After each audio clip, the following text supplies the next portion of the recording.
सेठ पुरुषोत्तम दास पूना की सरस्वती पाठशाला का मुआयना करने के बाद बाहर निकले तो एक लड़की ने दौड़कर उनका दामन पकड़ लिया। सेठ जी रुक गए और मोहब्बत से उसकी तरफ देखकर पूछा, क्या नाम है? लड़की ने जवाब दिया, रोहिणी। सेठ जी ने उसे गोद में उठा लिया और बोले, तुम्हें कुछ इनाम मिला? लड़की ने उनकी तरफ बच्चों जैसी गंभीरता से देखकर कहा, तुम चले जाते हो, मुझे रोना आता है, मुझे भी साथ लेते चलो। सेठ जी ने हंसकर कहा, मुझे बड़ी दूर जाना है, तुम कैसे चलोगी? रोहिणी ने प्यार से उनकी गर्दन में हाथ डाल दिए और बोली, जहां तुम जाओगे वहीं मैं भी चलूंगी। मैं तुम्हारी बेटी हूंगी। मदरसे के अफसर ने आगे बढ़कर कहा, इसका बाप साल भर हुआ नहीं रहा। माँ कपड़े सीती है, बड़ी मुश्किल से गुजर होती है। सेठ जी के स्वभाव में करुणा बहुत थी। ये सुनकर उनकी आंखें भर आईं। उस भोली प्रार्थना में वह दर्द था जो पत्थर से दिल को पिघला सकता है। बेकसी और यतीमी को इससे ज्यादा दर्दनाक ढंग से जाहिर करना नामुमकिन था। उन्होंने सोचा, इस नन्हे से दिल में न जाने क्या अरमान होंगे, और लड़कियां अपने खिलौने दिखाकर कहती होंगी, यह मेरे बाप ने दिया है। वो अपने बाप के साथ मदरसे आती होंगी, उसके साथ मेलों में जाती होंगी और उनकी दिलचस्पियों का जिक्र करती होंगी। ये सब बातें सुन सुनकर इस भोली लड़की को भी ख्वाहिश होती होगी कि मेरे बाप होता। माँ की मोहब्बत में गहराई और आत्मिकता होती है जिसे बच्चे समझ नहीं सकते। बाप की मोहब्बत में खुशी और चाव होता है जिसे बच्चे खूब समझते हैं। सेठ जी ने रोहिणी को प्यार से गले लगा लिया और बोले, अच्छा, मैं तुम्हें अपनी बेटी बनाऊंगा, लेकिन खूब जी लगाकर पढ़ना। अब छुट्टी का वक्त आ गया है, मेरे साथ आओ, तुम्हारे घर पहुंचा दूं। ये कहकर उन्होंने रोहिणी को अपनी मोटर कार में बिठा लिया। रोहिणी ने बड़े इत्मीनान और गर्व से अपनी सहेलियों की तरफ देखा। उसकी बड़ी बड़ी आंखें खुशी से चमक रही थीं और चेहरा चौदनी रात की तरह खिला हुआ था। सेठ ने रोहिणी को बाजार की खूब सैर कराई और कुछ उसकी पसंद से, कुछ अपनी पसंद से बहुत सी चीजें खरीदी, यहाँ तक कि रोहिणी बातें करते करते कुछ थक सी गई और खामोश हो गई। उसने इतनी चीजें देखी और इतनी बातें सुनी कि उसका जी भर गया। शाम होते होते रोहिणी के घर पहुंचे और मोटर कार से उतरकर रोहिणी को अब कुछ आराम मिला। दरवाजा बंद था। उसकी माँ किसी ग्राहक के घर कपड़े देने गई थी। रोहिणी ने अपने तोहफों को उल्टना पलटना शुरू किया। खूबसूरत रबड़ के खिलौने, चीनी की गुड़िया जरा दबाने से चू चू करने लगती और रोहिणी यह प्यारा संगीत सुनकर फूली न समाती थी। रेशमी कपड़े और रंग बिरंगी साड़ियों की कई बंडल थे, लेकिन मखमली बूटे की गुलकारियों ने उसे खूब लुभाया था। उसे उन चीजों के पाने की जितनी खुशी थी, उससे ज्यादा उन्हें अपनी सहेलियों को दिखाने की बेचैनी थी। सुंदरी के जूते अच्छे सही, लेकिन उनमें ऐसे फूल कहाँ हैं? ऐसी गुड़िया उसने कभी देखी भी न होंगी। इन ख्यालों से उसके दिल में उमंग भर आई और वह अपनी मोहिनी आवाज में एक गीत गाने लगी। सेठ जी दरवाजे पर खड़े इन पवित्र दृश्य का हार्दिक आनंद उठा रहे थे। इतने में रोहिणी की मां रुक्मिणी कपड़ों की एक पोटली लिए हुए आती दिखाई दी। रोहिणी ने खुशी से पागल होकर एक छलौंग भरी और उसके पैरों से लिपट गई। रुक्मिणी का चेहरा पीला था, आंखों में हसरत और बेकसी छिपी हुई थी। गुप्त चिंता का सजीव चित्र मालूम होती थी, जिसके लिए जिंदगी में कोई सहारा नहीं। मगर रोहिणी को जब उसने गोद में उठाकर प्यार से चूमा, मो जरा देर के लिए उसकी आंखों में उम्मीद और जिंदगी की झलक दिखाई दी। मुरझाया हुआ फूल खिल गया। बोली, आज तू इतनी देर तक कहाँ रही? मैं तुझे ढूंढने पाठशाला गई थी। रोहिणी ने हुमक कर कहा, मैं मोटर कार पर बैठकर बाजार गई थी। वहां से बहुत अच्छी अच्छी चीजें लाई हूं। वह देखो कौन खड़ा है। माँ ने सेठ जी की तरफ ताका और लजाकर सिर झुका लिया। बरामदे में पहुंचते ही रोहिणी माँ की गोद से उतरकर सेठ जी के पास गई और अपनी माँ को यकीन दिलाने के लिए भोलेपन से बोली, क्यों, तुम मेरे बाप हो ना? सेठ जी ने उसे प्यार करके कहा, हाँ, तुम मेरी प्यारी बेटी हो। रोहिणी ने उनसे मुंह की तरफ याचना भरी आंखों से देखकर कहा, अब तुम रोज यहीं रहा करोगे। सेठ जी ने उसके बाल सुलझाकर जवाब दिया, मैं यहाँ रहूंगा तो काम कौन करेगा। मैं कभी कभी तुम्हें देखने आया करूंगा, लेकिन वहां से तुम्हारे लिए अच्छी अच्छी चीजें भेजूंगा। रोहिणी कुछ उदास सी हो गई। इतने में उसकी माँ ने मकान का दरवाजा खोला और बड़ी फुर्ती से मैले बिछावन और फटे हुए कपड़े समेटकर कोने में डाल दिए कि कहीं सेठ जी की निगाह उन पर न पड़ जाए। ये स्वाभिमान स्त्रियों की खास अपनी चीज है। रुक्मिणी अब इस सोच में पड़ी थी कि मैं इनकी क्या खातिर तवाजो करूं। उसने सेठ जी का नाम सुना था, उसका पति हमेशा उनकी बड़ाई किया करता था। वो उनकी दया और उदारता की चर्चाएं अनेकों बार सुन चुकी थी। वो उन्हें अपने मन का देवता समझा करती थी। उसे क्या उम्मीद थी कि कभी उसका घर भी उसके कदमों से रोशन होगा। लेकिन आज जब वह शुभ दिन संयोग से आया तो वह इस काबिल भी नहीं कि उन्हें बैठने के लिए एक मोड़ा दे सके। घर में पान और इलायची भी नहीं। वह अपने आंसुओं को किसी तरह न रोक सकी। आखिर जब अंधेरा हो गया और पास के ठाकुरद्वारे से घंटों और नगाड़ों की आवाजें आने लगी तो उन्होंने जरा ऊंची आवाज में कहा, बाई जी, अब मैं जाता हूँ। मुझे अभी यहाँ बहुत काम करना है।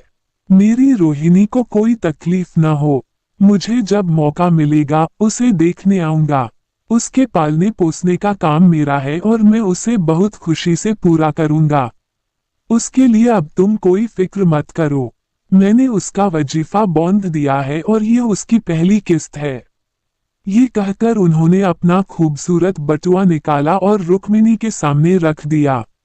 गरीब औरत की आंखें में आंसू जारी थे। उसका जी बरबस चाहता था कि उसके पैरों को पकड़कर खूब रोए। आज बहुत दिनों के बाद एक सच्चे हमदर्द की आवाज उसके मन में आई थी। जब सेठ जी चले तो उसने दोनों हाथों से प्रणाम किया। उसके हृदय की गहराइयों से प्रार्थना निकली, आपने एक बेबस पर दया की है, ईश्वर आपको इसका बदला दे। दूसरे दिन रोहिणी पाठशाला गई तो उसकी बौकी सज धज आंखों में खुबी जाती थी। उस्तानियों ने उसे बारी बारी प्यार किया और उसकी सहेलियां उसकी एक एक चीज को आश्चर्य से देखती और ललचाती थी। अच्छे कपड़ों से कुछ स्वाभिमान का अनुभव होता है। आज रोहिणी वह गरीब लड़की न रही जो दूसरों की तरफ विवश नेत्रों से देखा करती थी। आज उसकी एक एक क्रिया से शैशवोचित गर्व और चंचलता टपकती थी और उसकी जबान एक दम के लिए भी न रुकती थी। कभी मोटर की तेजी का जिक्र था, कभी बाजार की दिलचस्पियों का बयान, कभी अपनी गुड़ियों के कुशल मंगल की चर्चा थी और कभी अपने बाप की मोहब्बत की दास्तान। दिल था कि उमंगों से भरा हुआ था। एक महीने बाद सेठ पुरुषोत्तम दास ने रोहिणी के लिए फिर तोहफे और रुपये रवाना किए। बेचारी विधवा को उनकी कृपा से जीविका की चिंता से छुट्टी मिली। वह भी रोहिणी के साथ पाठशाला आती और दोनों माँ बेटियां एक ही दर्जे के साथ साथ पढ़ती, लेकिन रोहिणी का नंबर हमेशा माँ से अव्वल रहा। सेठ जी जब पूना की तरफ से निकलते तो रोहिणी को देखने जरूर आते और उनका आगमन उसकी प्रसन्नता और मनोरंजन के लिए महीनों का सामान इकट्ठा कर देता। इसी तरह कई साल गुजर गए और रोहिणी ने जवानी के सुहाने हरे भरे मैदान में पैर रखा, जबकि बचपन की भोली भाली अदाओं में एक खास मतलब और इरादों का दखल हो जाता है। रोहिणी अब आंतरिक और बाह्य सौंदर्य में अपनी पाठशाला की नाक थी। हाव भाव में आकर्षक गंभीरता, बातों में गीत का सा खिंचाव और गीत का सा आत्मिक रस था। कपड़ों में रंगीन सादगी, आंखों में लाज संकोच, विचारों में पवित्रता। जवानी थी मगर घमंड और बनावट और चंचलता से मुक्त। उसमें एक एकाग्रता थी ऊंचे इरादों से पैदा होती है। स्त्रियोचित उत्कर्ष की मंजिलें वह धीरे धीरे तय करती चली जाती थी। सेठ जी के बड़े बेटे नरोत्तम दास कई साल तक अमेरिका और जर्मनी की यूनिवर्सिटियों की खाक छानने के बाद इंजीनियरिंग विभाग में कमाल हासिल करके वापस आए थे। अमेरिका के सबसे प्रतिष्ठित कॉलेज में उन्होंने सम्मान का पद प्राप्त किया था। अमेरिका के अखबार एक हिंदुस्तानी नौजवान की इस शानदार कामयाबी पर चकित थे। उन्हीं का स्वागत करने के लिए बंबई में एक बड़ा जलसा किया गया था। इस उत्सव में शरीक होने के लिए लोग दूर दूर से आए थे। सरस्वती पाठशाला को भी निमंत्रण मिला और रोहिणी को सेठानी जी ने विशेष रूप से आमंत्रित किया। पाठशाला में हफ्तों तैयारियां हुई। रोहिणी को एक दम के लिए भी चैन न था। ये पहला मौका था कि उसने अपने लिए बहुत अच्छे अच्छे कपड़े बनवाए। रंगों के चुनाव में वह मिठास थी, काट छांट में वह फबन जिससे उसकी सुंदरता चमक उठी। सेठानी कौशल्या देवी उसे लेने के लिए रेलवे स्टेशन पर मौजूद थीं। रोहिणी गाड़ी से उतरते ही उनके पैरों की तरफ झुकी, लेकिन उन्होंने उसे छाती से लगा लिया और इस तरह प्यार किया कि जैसे वो उनकी बेटी है। वो उसे बार बार देखती थी और आंखों से गर्व और प्रेम टपक पड़ता था। इस जलसे के लिए ठीक समुंदर के किनारे एक हरे भरे सुहाने मैदान में एक लंबा चौड़ा शामियाना लगाया गया था। एक तरफ आदमियों का समुद्र उमड़ा हुआ था, दूसरी तरफ समुद्र की लहरें उमड़ रही थीं, गोया वह भी इस खुशी में शरीक थीं। जब उपस्थित लोगों ने रोहिणी बाई के आने की खबर सुनी तो हजारों आदमी उसे देखने के लिए खड़े हो गए। यही तो वह लड़की है जिसने अब की शास्त्री की परीक्षा पास की है। जरा उसके दर्शन करने चाहिए। अब भी इस देश की स्त्रियों में ऐसे रतन मौजूद हैं। भोले भाले देश प्रेमियों में इस तरह की बातें होने लगीं। शहर की कई प्रतिष्ठित महिलाओं ने आकर रोहिणी को गले लगाया और आपस में उसके सौंदर्य और उसके कपड़ों की चर्चा होने लगी। आखिर मिस्टर पुरुषोत्तम दास तशरीफ लाए। हालांकि वह बड़ा शिष्ट और गंभीर उत्सव था, लेकिन उस वक्त दर्शन की उत्कंठा पागलपन की हद तक जा पहुंची थी। एक भगदड़ सी मच गई। कुर्सियों की कतारें गड़बड़ हो गईं। कोई कुर्सी पर खड़ा हुआ, कोई उसके हथों पर। कुछ मनचले लोगों ने शामियाने की रस्सियां पकड़ी और उन पर जा लटके। कई मिनट तक यही तूफान मचा रहा। कहीं कुर्सियां टूटी, कहीं कुर्सियां उल्टी, कोई किसी के ऊपर गिरा, कोई नीचे। ज्यादा तेज लोगों में धौल धप्पा होने लगा। तब बीन की सुहानी आवाजें आने लगीं। रोहिणी ने अपनी मंडली के साथ देश प्रेम में डूबा हुआ गीत शुरू किया।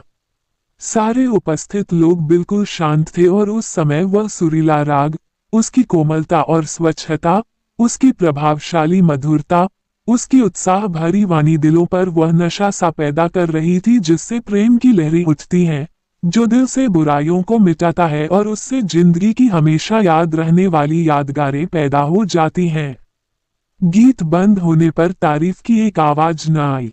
वहीं ताने कानों में अब तक गूंज रही थीं। गाने के बाद विभिन्न संस्थाओं की तरफ से अभिनंदन पेश हुए और तब नरोत्तम दास लोगों को धन्यवाद देने के लिए खड़े हुए। लेकिन उनके भाषण से लोगों को थोड़ी निराशा हुई। यूं दोस्तों की मंडली में उनकी वक्तृता के आवेग और प्रवाह की कोई सीमा न थी, लेकिन सार्वजनिक सभा के सामने खड़े होते ही शब्द और विचार दोनों ही उनसे बेवफाई कर जाते थे। उन्होंने बड़ी बड़ी मुश्किल से धन्यवाद के कुछ शब्द कहे और तब अपनी योग्यता की लज्जित स्वीकृति के साथ अपनी जगह पर आ बैठे। कितने ही लोग उनकी योग्यता पर ज्ञानियों की तरह सिर हिलाने लगे। अब जलसा खत्म होने का वक्त आया।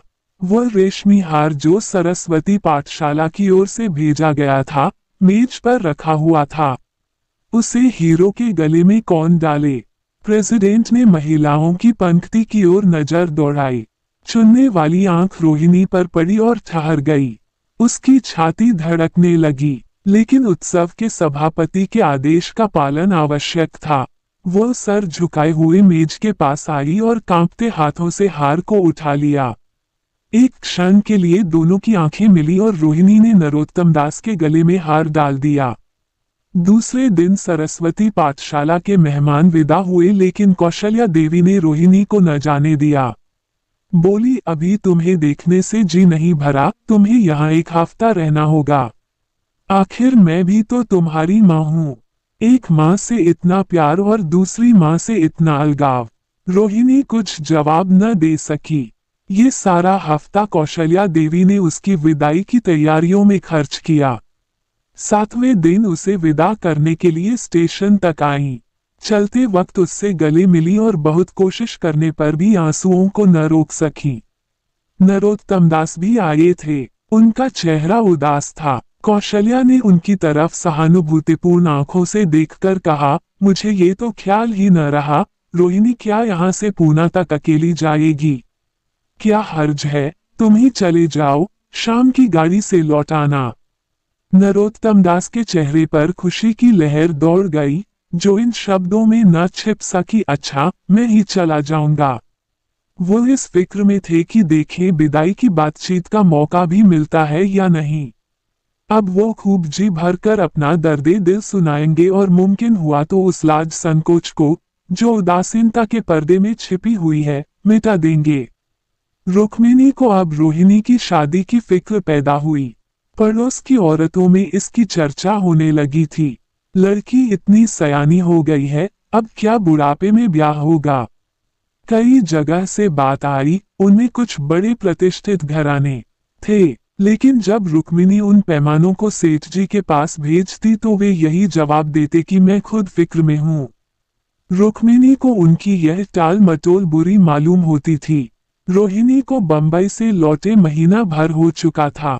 एक दिन वह पाठशाला से लौटी तो उसे अम्मा की चारपाई पर एक खत पड़ा हुआ मिला।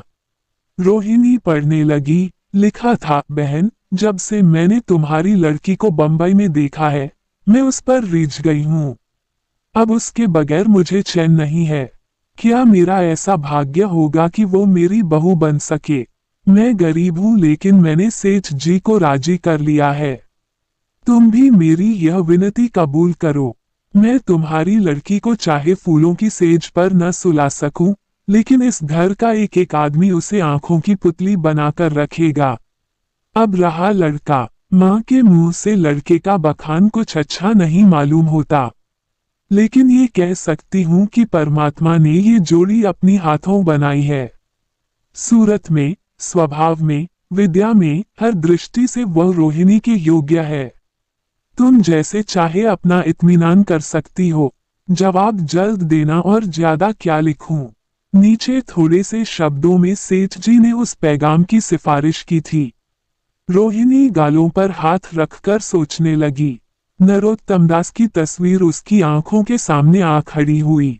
उनकी वह प्रेम की बातें, जिनका सिलसिला बंबई से पूना तक नहीं टूटा था, कानों में गूंजने लगी। उसने एक ठंडी सॉस ली और उदास होकर चारपाई पर लेट गई। सरस्वती पाठशाला में एक बार फिर सजावट और सफाई के दृश्य दिखाई दे रहे हैं।